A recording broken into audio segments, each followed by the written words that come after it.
Good morning everybody and welcome to this European session on Wednesday the 28th of August, bringing you all the latest market themes, developments and trading opportunities. So let's dive into the market, see what's been going on, and we'll dive into smart charts and highlight some of the potential trading opportunities that the trading floor are looking at right now. And we know it's an interesting week, it's the end of the month, so we can often see a bit of volatility on any big trends, bit of profit taking, developing any big moves as we see the end for the month out. And there's not too much on the economic calendar this week. There's a few highlighted news announcements, few things to keep an eye out on, as we'll highlight throughout these webinars. So something to be mindful of, okay? Risk management is very key, patience is very key when we're navigating the financial markets as well. Okay, so let's dive in here. So first of all, overnight we had the Australian Consumer Price Index report released, and Consumer Price Index is basically a measure of the change in the price of goods and services purchased by consumers, and it's basically a measurement of inflation. And consumer prices affect overall inflation, which is a metric used by central banks to determine interest rate policy. So it is a big deal when it comes to the foreign exchange markets, because Forex flows are already determined by the interest rate policy set by central banks. And quite typically, when central banks look to increase interest rates, a lot of international investors from money market funds will move money into that country to try and get that higher rate of return in the future. And when a central bank is forecasted to cut interest rates, investors tend to pull their money out of that economy, therefore out of the currency, as they're going to park their money into like a better economy where they can get a better rate of return. So it does have a big impact on the flows of the currency markets. And basically overnight, Australia reported higher than expected inflation, and its CPI figure rose to 3.5% year on year, which was above the 3.4% expected. And because of this, the recent RBA, Reserve Bank of Australia meeting minutes actually revealed that the central bank was considering increasing interest rates to tame inflation. And this is why we've had a lot of strength in the Aussie pairs, with Aussie CAD pushing higher, Aussie US pushing higher as well, Euro Aus, Pound Aus pushing lower. However, if you look at the core data, the core inflation, this is just a headline inflation, it is showing signs of disinflation, which is basically a temporary slowing of inflation. And this may lead to the momentum waning in the recent Aus strength that has developed. So it's going to be a theme to keep an eye out on. We've also had a speech from the Bank of Japan Deputy Governor Himino. And basically in that speech, he highlighted that the financial and capital markets remain unstable, and they will adjust a degree of monetary accommodation if there is growing confidence on economic activity. And the 2% inflation target that most central banks are targeting needs to be closely monitored with recent developments, including the weaker stocks and the stronger yen. And if you've been trading over the past several weeks, even a month and a half, most of the focus has been on those yen pairs, okay, with a really big crash in the Japanese yen pairs, all the yen pairs, trending lower. Then we had that big crash, and that led to the Japanese stock market also crashing lower, wiping out all the gains it's made over the first 6-7 months of the year. All got wiped out in just literally a few weeks.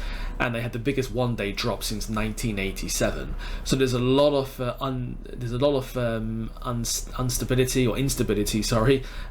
in the Japanese financial markets right now. So that does create good volatility.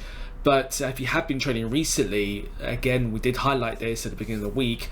We've seen that a lot of those big trends, the momentum starting to waning, and we're just in holding patterns. We're in this kind of stabilization period, right?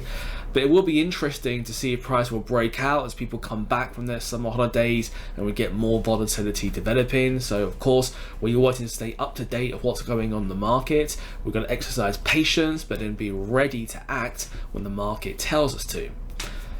And something also highlighted in last night's Asia session to keep an eye out on as the day unfolds is that we have Nvidia earnings being released today, and they could have a big impact on stock market sentiment.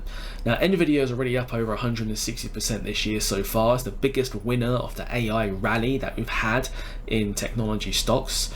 Now, the options market is pricing in very high volatility, close to a 10% move in that stock alone. And it's important because Nvidia has a 6% weighting in the S&P 500 index and a 12% weighting in the NASDAQ 100 index.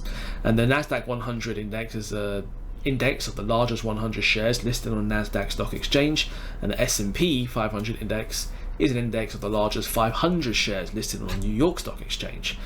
So because it has such a big weighting and because it's the sort of leader of the AI rally, it can have a big impact, okay, on overall sentiment in the stock market. And with US stock markets, we're really looking for them to get to record highs. The NASDAQ, the S&P, quite close actually to record highs. And we'll still be looking for those long positions, trading towards those record highs and beyond. But just going to be mindful of volatility, especially if you're trading individual equities around any technology stocks today. So let's dive into smart charts and let's see what's been going on in the markets.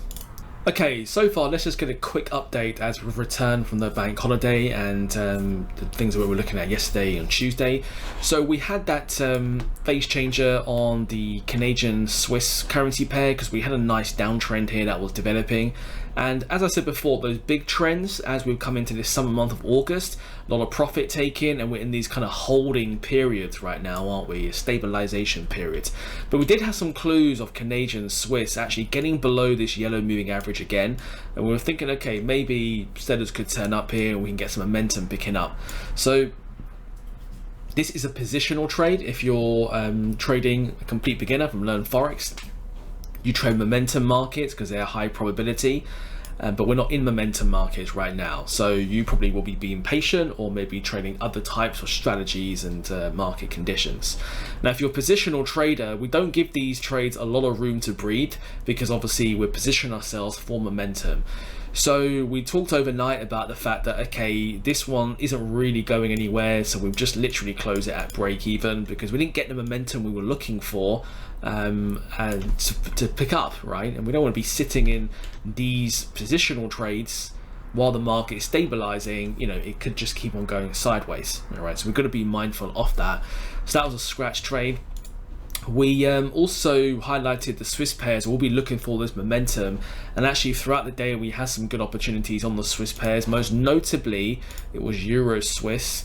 So yesterday 10 a.m. we were on the blue moving average, set us 10 up on the blue moving average before, and last time we started above the blue moving average here. So off that blue moving average, we did have this cycle formation developing, providing this low, this lower low, this high, and this lower high situation. And off the moving averages as well, and on top of what smart charts is finding here, you know, we had a good opportunity to participate in this move. And we know the higher time frame is an agreement because we're below the moving averages here as well, and we know the Swiss pairs generally we're looking for that momentum to develop. Why is that important? Because as you know from Learn Forex, you start with the technical picture first, but then if you can line up the fundamental narrative, that's what can lead to maybe higher reward to risk trading opportunities. Certainly as your account size gets a bit bigger as well, you need more confidence in the positions you're taking. So in this instance, this is a 2-to-1 reward to risk trade there, okay? So that was good, and we'll be looking for the momentum. So we had good momentum here, right? Can you see the difference? We had the lower low, lower high cycles in a trend. It's not a positional trade. And what happened? Sellers came in and they literally just turned up and kept on driving the market lower. So nice high momentum. So those markets are there, but then we have more positional markets in some of the Swiss and the yen pairs. We have those ranges. So that was good for that 2-to-1 reward to risk. And we also were trading the NASDAQ, okay? So with the NASDAQ 100 index, we are still in that sort of holding stabilization period, okay? So we had a nice little trend towards the upside here. And we're just kind of in this sort of holding pattern right now, aren't we? And we can trade at the bottom of this holding pattern, right? But again, it's a positional trade. If you're trading that, you might even be adjusting your risk management just because you might need a few different trades here to get the momentum picking up, right? So you might adjust your risk slightly if you're a positional trader. But in this instance, you know, right now we're still hovering around the lows. We may need to wait for Nvidia earnings to come out, and then maybe that could lift the sentiment. So we'll keep an eye on that. And really, we're looking for price to try and continue. We're looking for a daily higher low for this sort of push towards the upside. And actually, to deal with the volatility, the daily chart setup might even be better than an intraday setup, right? Because obviously intraday is great, the bar sizes are smaller, okay? You can get maybe better reward to risk. But then, of course, you're more susceptible to really random high volatility, right? Because your bar size is smaller, entry to stop losses a bit closer together. So in this instance, you might consider giving it a bit more space here on the daily chart. If this is going to be the higher low we're looking for the trend to continue to record highs, then this could be quite interesting. So on the daily chart, that might be interesting. So smart charts helps us actually to participate in opportunities in a risk managed way, because if you press the buy icon, populate the entry price of the blue dot, stop loss of the red dot, target the green dot. Of course, these can all be adjusted according to your own user preferences. You'll do the risk management calculations, which is so crucial to be able to do that properly, because you need to keep your risk low to be able to deal with the random distributions of wins and losses that develop throughout the course of the month. And we also like to set expiries as well. So there's a few different options that you can choose there. I like to use a current bar close expiry. So if momentum doesn't pick up by the end of today, then that's fine. Pending trade expires, didn't win, didn't lose, didn't actually cost you anything, all right? And in this instance, if this is going to be the first higher low that does develop in the trend, okay, because remember, if we just zoom out the chart a little bit here on the left hand side. Now again, you don't know some of you might not have traded twin flip before, you may not know what's going on here and all this kind of stuff. That's fine, smart charts are looking for that stuff, and obviously we just apply some of the right context. So obviously we're looking for this kind of trend to develop here again, okay? So in this instance, if this is the first higher low, maybe there is a chance of a bit more higher reward to risk here. So happy to, maybe move the target a little bit more higher towards maybe this high point to this low point here, see if we can squeeze out a little bit more higher reward to risk if this is going to be the first higher low off that trend towards the upside. All right, let's have a look at the currency markets. There's been a few things to work with. So in this instance, with pound against the New Zealand dollar, so looking a little bit more interesting here, because we've had this really big move towards the upside. So we had this really big move towards the upside, and of course you can see it's come crashing lower, and now we're sort of in this stabilization period where we're sort of trading in between these support and resistance areas basically. All right, so let's see if price, we're getting to the smaller end of this wedge formation. So we're really looking for price to kind of break outside of this wedge formation and get the market moving again, just like we had here. Had a smaller wedge formation there in the bottom left, got a larger one here on the right hand side. So in this instance, if price can break outside of this, this could become quite interesting. All right. Now, what we can see is ideally we'd want to see price break a low first, so we've got these different low points here. So we want to see price break a low first and then look for maybe a bit more of a sell-off to actually develop. So in this instance, by pressing the sell icon here, we can actually move the entry price a little bit lower, actually, give it a bit of space to breathe. If it does break this support level that we're on, then maybe we can get some trend continuation developing. If you are adjusting your entry levels, then of course you need to make sure you get your proper reward to risk developing there as well, and readjust those calculations. All right. So in this instance, we'll be looking to see if we can get price actually breaking down here and actually getting through this support level, and let's see if we can get a bit more of a sell-off actually developing here if we break outside this sort of range situation that is actually unfolding. All right. And then also something else that has been highlighted through the traders on the trading floor is actually odds against the USD, where price on this 4-hour chart, it is in this holding pattern here, okay? So in this instance, the only issue is we don't have any levels of resistance within the last month, okay, because we're on the 4-hour chart. However, we do know on the daily chart we are hovering around this previous high point. So we are at an area of resistance, but this resistance area was a while ago in actually July. All right.